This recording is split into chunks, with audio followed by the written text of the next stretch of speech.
Greetings, warrior. Another step, another lesson, another piece of armor for your mind. Imagine this. It is dawn in Rome. The marble streets are cool under the sandals of a young soldier. The air carries the scent of bread baking from a nearby stall, the faint smoke of oil lamps being put out.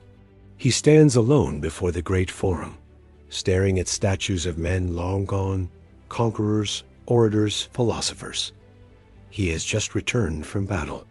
His body is whole, but his mind is heavy. He thinks, I survived, but for what? Another fight? Another march? Another duty? Then his old teacher, a gray-haired Stoic, appears beside him. He does not offer praise or flattery. He simply says, to be here, to see the sun, to drink the air. Is that not enough to begin? The soldier closes his eyes. He listens. He feels the city waking, the heartbeat inside his own chest. And for the first time in weeks, he exhales. Slowly. Warrior, we are not so different. How often do you wake up, and your first thought is not gratitude, but complaint? The undone work, the messages you must answer, the comparison to someone else's life that gnaws before your feet even touch the floor. We live as if tomorrow is guaranteed. We wait for a better time to enjoy life. But the Stoics whispered a harsher truth. Tomorrow is not promised. Life is borrowed, not owned. Seneca said, it is not that we have a short time to live, but that we waste a lot of it. Wasted in overthinking, in scrolling, in worrying about things beyond our reach. Here is the paradox. Discipline and joy are not enemies. To enjoy life is not to indulge in every craving, but to fully be present with what already lies before you. The Stoics called this amor fati, love of fate, not resisting life, but embracing it, scars and all. Think again of that Roman soldier. His joy was not in grand feasts or triumphs. It was in the warmth of bread, the laughter of comrades, the silence of the dawn after surviving the night. And what of us? Our bread may be coffee. Our forum may be a messy desk, but the principle is the same. Life is not elsewhere. It is here. Now, warrior, I want to leave you with a question, not an answer, a question. When was the last time you truly enjoyed the ordinary? Not the vacation, not the big achievement, not the applause, but the sip of water when you are thirsty, the sound of rain on your window, the strange, fragile miracle that you are breathing right now. That is where strength begins, not in chasing, but in noticing, not in having more, but in enjoying what already is. We are just beginning.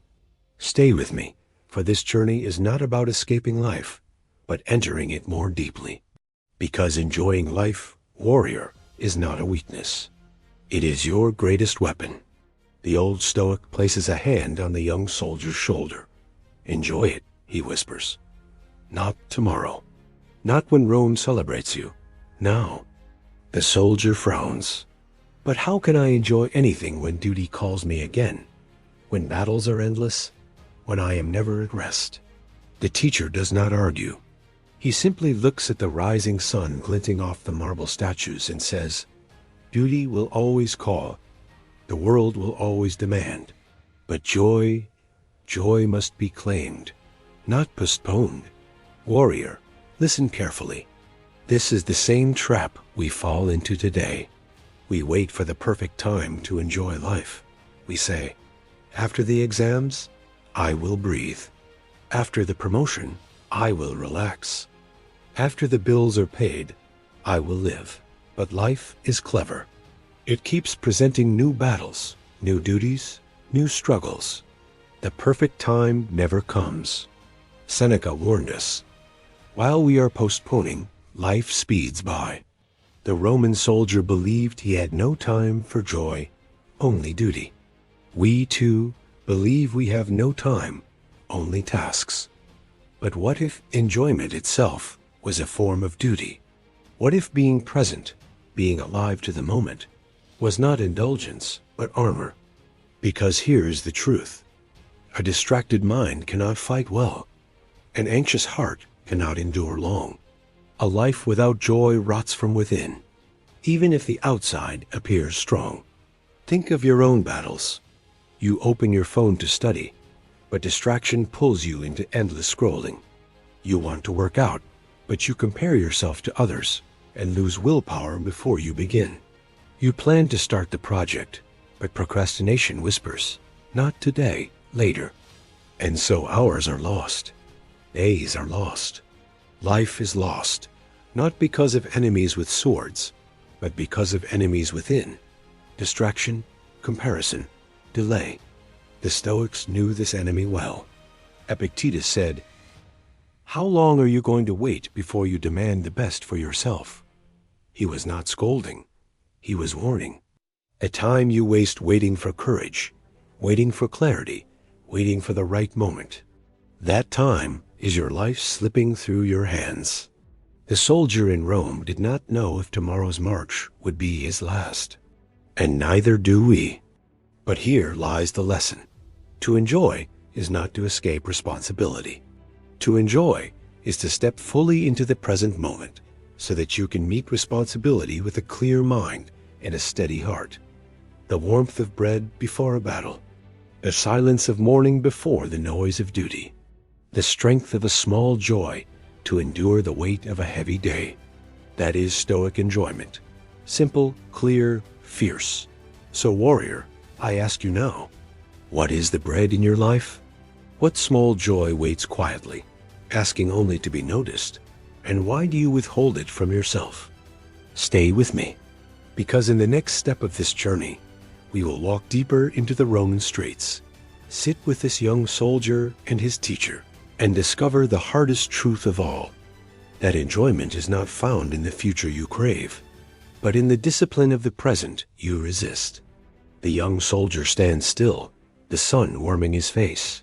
His teacher speaks softly, almost as if confessing a secret. You think joy is something granted by fortune, but it is discipline that unlocks it. The undisciplined man runs after pleasures and never catches them.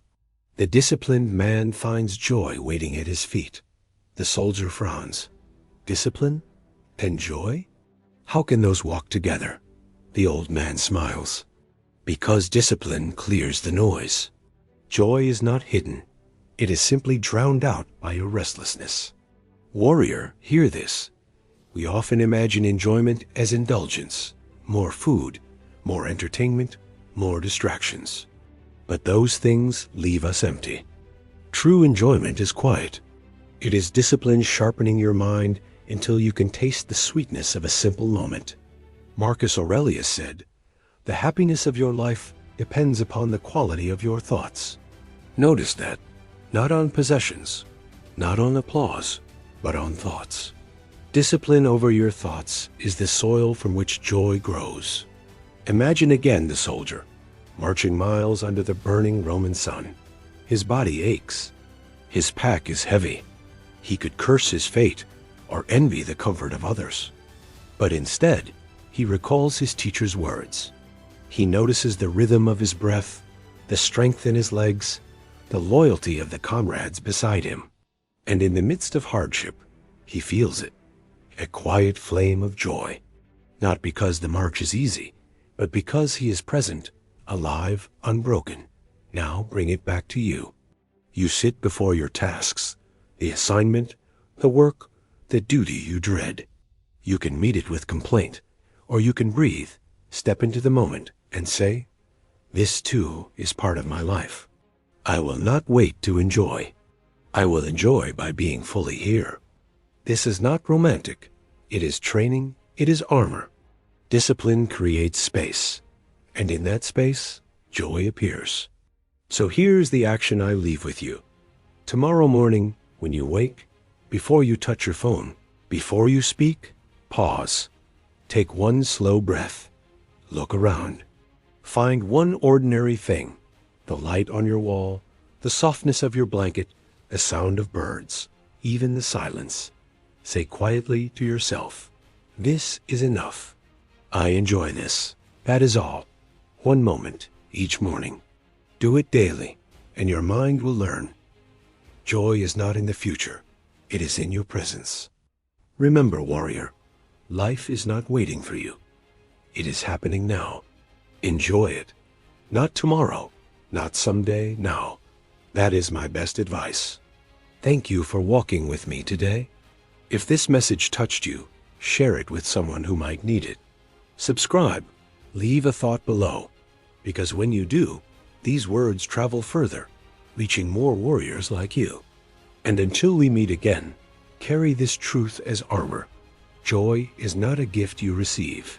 Joy is a discipline you practice.